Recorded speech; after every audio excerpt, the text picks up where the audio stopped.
I'm a journalist and have a scary story about my experience inside the Dollmaker's haunted house. Intrigued by the legend surrounding the old dollmaker, Eliza Hart, and her haunted house, I ventured into the property, hoping to uncover the truths hidden within and to document any paranormal activity associated with the dolls and the mysterious life-size doll that seemed to embody Eliza's spirit. My curiosity and background in investigating supernatural phenomena drove me to explore the eerie manor, ultimately leading to the discovery of Eliza's tragic fate and her transformation into one of her creations. In the quaint village of Aldridge, nestled between sprawling farmlands and dense forests, stood an old Victorian house that had once belonged to the reclusive doll maker Eliza Hart. With its towering gables and darkened windows, the house had been untouched since Eliza's mysterious disappearance decades ago. As a freelance journalist with a penchant for the peculiar, I decided to explore the legend of Eliza Hart and her lifelike dolls for my next article. Equipped with my camera and notebook, I approached the house on a chilly autumn morning, the leaves whispering underfoot. The gate protested with a spine-chilling creak as I pushed it open, and I was immediately engulfed by a thick silence that felt tangible. It was as if the world was holding its breath, waiting for something or someone. I entered the house, the door groaning on its hinges. The air was thick with dust and camphor's faint, sweet smell. Sunlight filtered through the grimy windows, casting eerie patterns on the floor. As I moved deeper into the house, I noticed dozens of glassy eyes following my every move. Shelves, tables, and even the floor were crowded with dolls. Each doll was exquisitely crafted, their features painted with meticulous care, making them eerily lifelike. Without warning, a gust of wind swept through the house, causing the dolls' delicate dresses to dance in a macabre waltz. The air turned frigid, seeping into my bones and freezing my heart. A low creak reverberated from the staircase, and my heart lurched in my chest. I spun around, only to find the doll's glassy eyes fixed on me, their expressions morphing from serene to sinister instantly. I stumbled back, my breath catching in my throat. The doll's once innocent smiles twisted into menacing grins. Shadows danced on the walls, elongating their limbs like grotesque marionettes. Goosebumps prickled across my skin as if icy fingertips grazed my neck. A shrill laughter pierced the air, echoing through the empty rooms. The dolls started to move, their porcelain bodies jerking with unnatural fluidity. Their delicate dresses swirled in a macabre dance, defying the laws of gravity.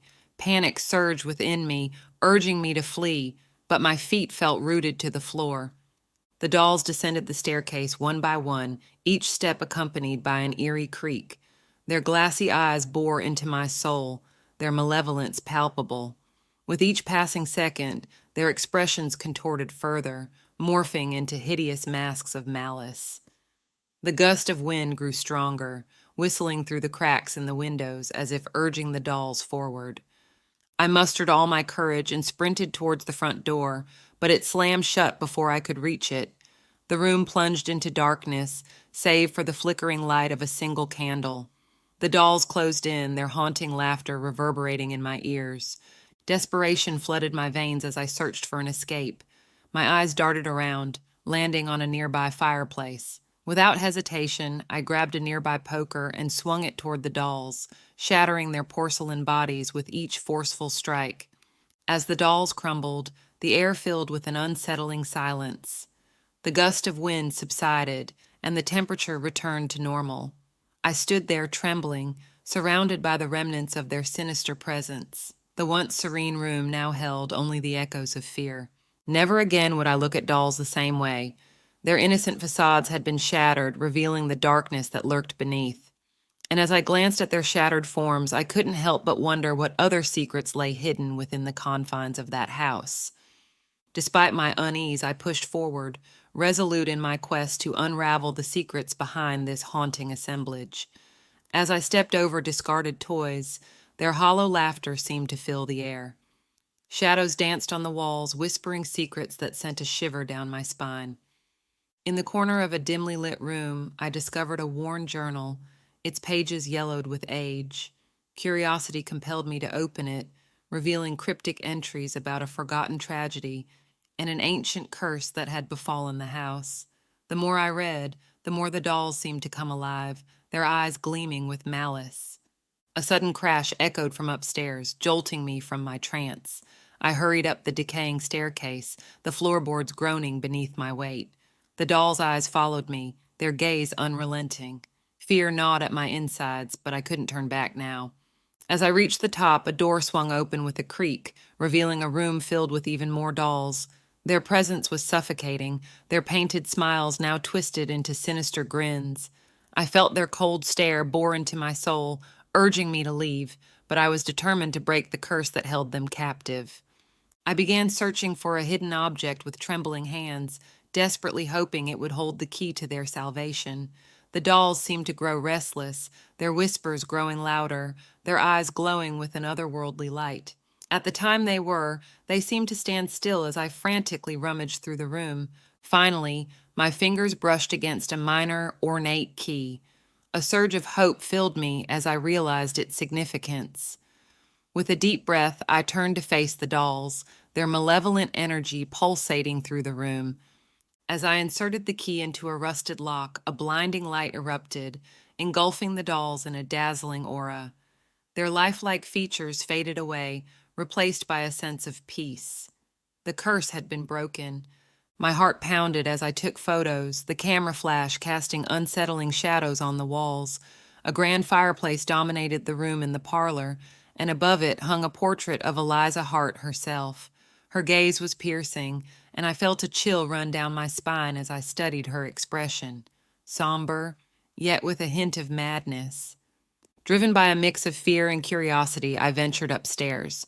The hallway was lined with more dolls, their eyes seeming to track my movements. The door at the end of the hall was ajar, and as I pushed it open, I discovered Eliza's workshop. The room was in disarray with fabric and doll parts scattered across the workbench. Sketches of dolls were pinned to the walls, and a life-size doll stood in the center of the room. It was an almost perfect replica of Eliza, dressed in a faded lace gown, sitting in a rocking chair. As I approached, the air grew colder. My breath formed clouds in the chilly air, and I noticed a journal on the workbench. With trembling hands, I opened it. The entries were frantic, detailing Eliza's obsession with creating a doll that was so perfect that it could transcend the boundary between doll and human. The final entry was the most disturbing. It read, "I have found the secret, the last piece I needed. Tonight, I will become my masterpiece." Suddenly, a gust of wind slammed the door shut behind me. I spun around, heart racing, to see the life-size doll slowly rocking in its chair. Once dull and glassy, the eyes now seemed vibrant, almost alive. Panic surged as I realized the doll's eyes followed me, watching my every move. I stumbled back, knocking over the journal. As it hit the floor, the pages flipped open to a photograph, a picture of Eliza, looking identical to the doll, her eyes just as vibrant. Behind her were the same dolls from the shelves downstairs, but they looked different and animated in the photo as if caught in motion. The realization hit me like a wave. Eliza hadn't disappeared, she had transformed, bound her soul to her creation. The air grew oppressively still as I backed away from the doll. Its head tilted slightly as if beckoning me to stay. I fled the house, the echo of my footsteps starkly contrasting with the silence. Outside, the wind had picked up, whispering through the trees like voices. As I drove away, I couldn't shake the feeling that Eliza's eyes were still on me, that her creations were stirring in the shadows. After fleeing the house, my mind raced with the chilling discovery of Eliza Hart's transformation into her creation. But the story wasn't over. The next day, despite my fear, a more profound curiosity pulled me back.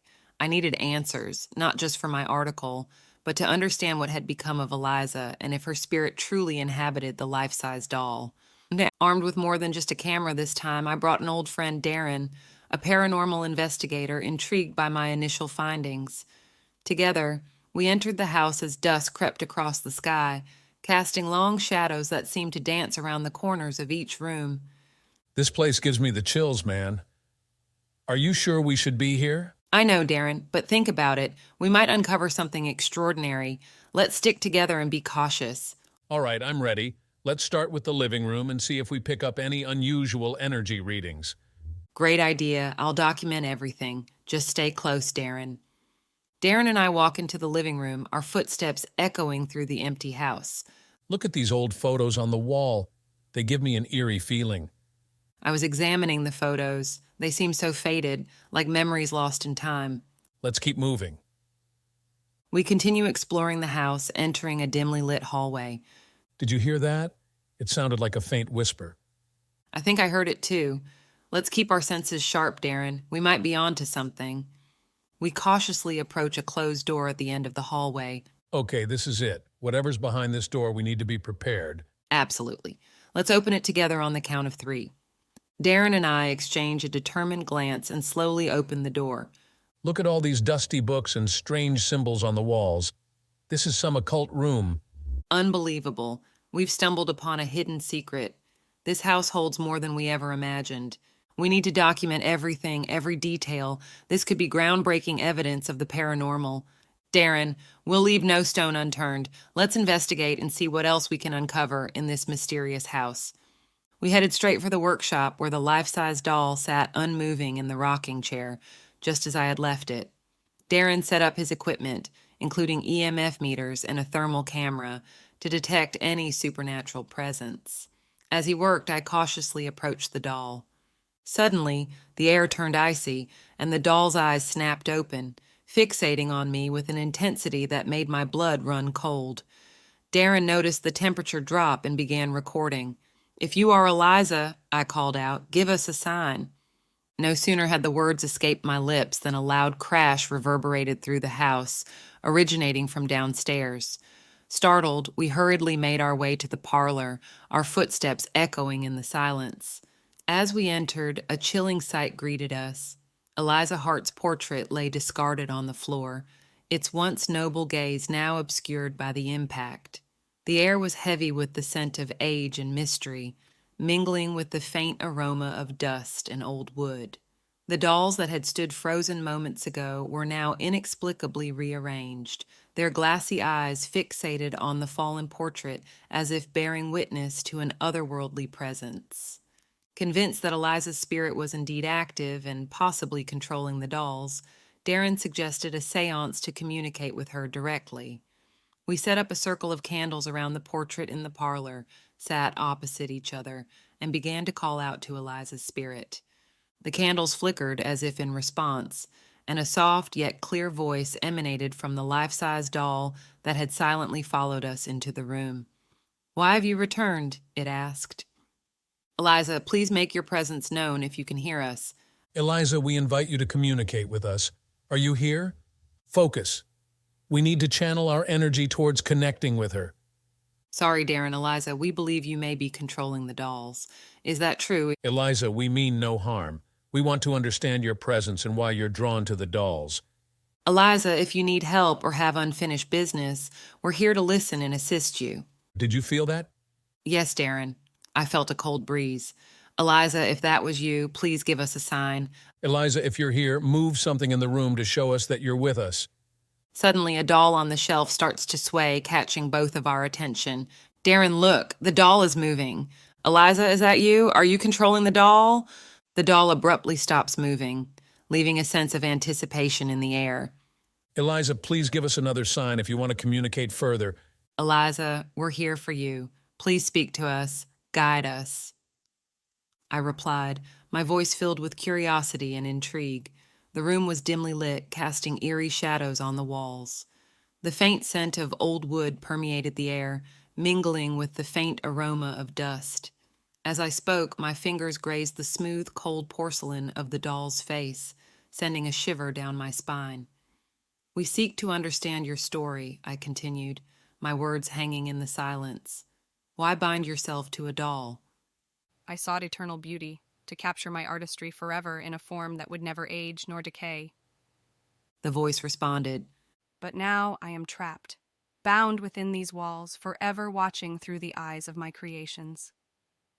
The voice echoed through the dimly lit room, its tone filled with a sad yearning. The weight of its lamentation settled upon me as I stood there, captivated by its words. It spoke of an elusive quest for eternal beauty, an unyielding desire to immortalize its artistry in a way that defied the passage of time. But now, a sense of desolation hung heavy in the air. The voice revealed its tragic fate, revealing it was forever bound within these walls. Its existence now confined to the realm of its creations, it spoke of an eternal vigilance, forever watching through the eyes of its crafted beings. I could feel the voice's anguish, its yearning for liberation palpable. It had sought eternal beauty, only to find itself trapped in a timeless prison. The irony was not lost on me, as the pursuit of everlasting artistry had led to its entrapment. I scanned the room, my eyes drawn to the intricate sculptures and paintings that adorned every surface. Each masterpiece held a piece of the voice, a fragment of its essence frozen in time. They were exquisitely crafted, capturing an ethereal beauty that seemed almost otherworldly. But behind their beauty lay a profound sadness. Once brought to life by the voice's boundless creativity, these creations now served as vessels for its eternal presence. The voice had inadvertently become a prisoner, forever condemned to observe the world through the eyes of its art. As I absorbed the weight of its words, I couldn't help but feel a surge of empathy. The voice's longing for freedom resonated within me, a reminder of the human desire to transcend the boundaries of mortality and the poignant consequences that could arise from such aspirations. At that moment, I realized that pursuing eternal beauty came at a significant cost. The voice's confinement and eternal vigilance were the price it paid for its unquenchable thirst for immortality. It served as a cautionary tale, a reminder that true beauty lies not in the eternal, but in the fleeting moments that make life worth living. As I exited the room, the voice's lamentation lingered in my mind.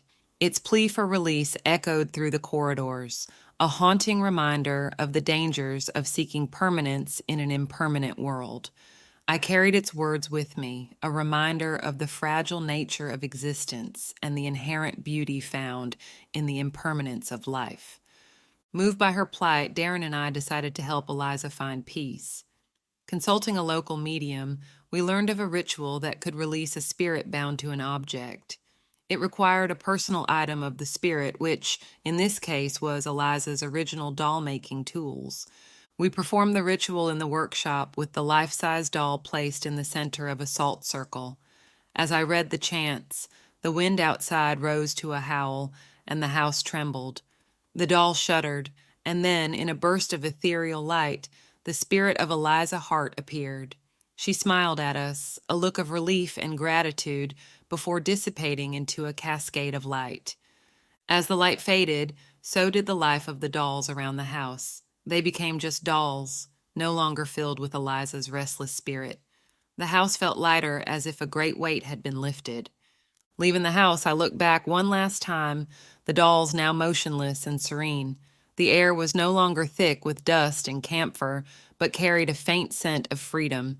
I had conquered the eerie world of the dolls, forever etching their haunting presence in my memory.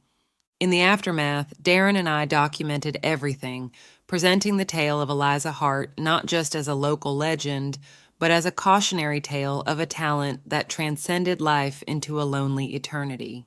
Whispering Hall, now just a hall of whispers, became a historic site, visited by those curious about its haunted past and the dollmaker who tried to immortalize her soul.